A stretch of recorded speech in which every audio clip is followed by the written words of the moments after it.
Obviously, getting into a professional athletic career, you can't keep competing in athletics until you're 50, 60 years old. You know, you have a very short window to compete, to be successful, to make your money, and then you're going to have to branch off into something else. I knew that getting in, so I saved my money very wisely. The money that I would make from my fights, money that I would win from bonuses.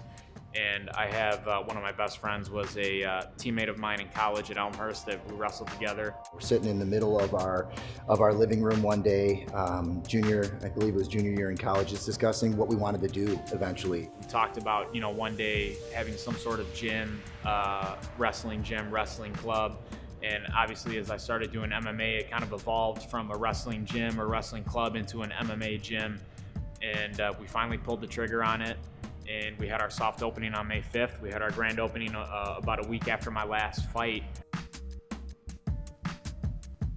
Our short-term goals are basically just to get word out there that we're here in Naperville, and that we're here to help serve the community, and that we're not just a fighting gym that's trying to train the next UFC fighter. It's actually quite the opposite. You know, I think 98% of our members here are never gonna step into an octagon. And our members range from 4 years old. Our oldest member is a 76-year-old woman who comes in at 6 a.m. and takes boxing classes.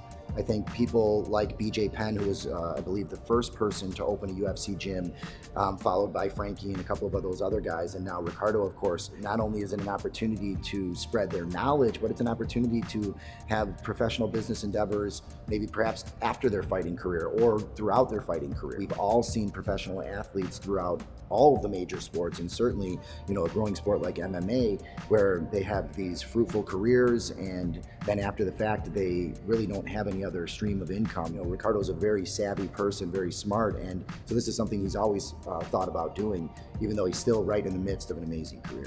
I wouldn't say that the gym route is the only way fighters could have career afterwards. There are many different avenues a fighter can take, whether they go into, you know, doing play-by-plays for different or MMA organizations, or starting up podcasts, or you know, anything. There are a number of things a fighter can do after their MMA career, not just open up a gym.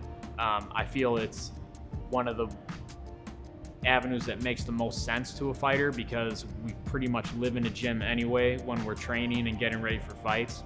So we know all the ins and outs, and we have so much knowledge that we've built up in our careers that it's kind of a cycle. So you build up all this knowledge, and then you give it back to the next generation of fighters and people that come up and are passionate about the sport. So that's what I love about athletics is, after taking all I can from it, then you give back all you can to it.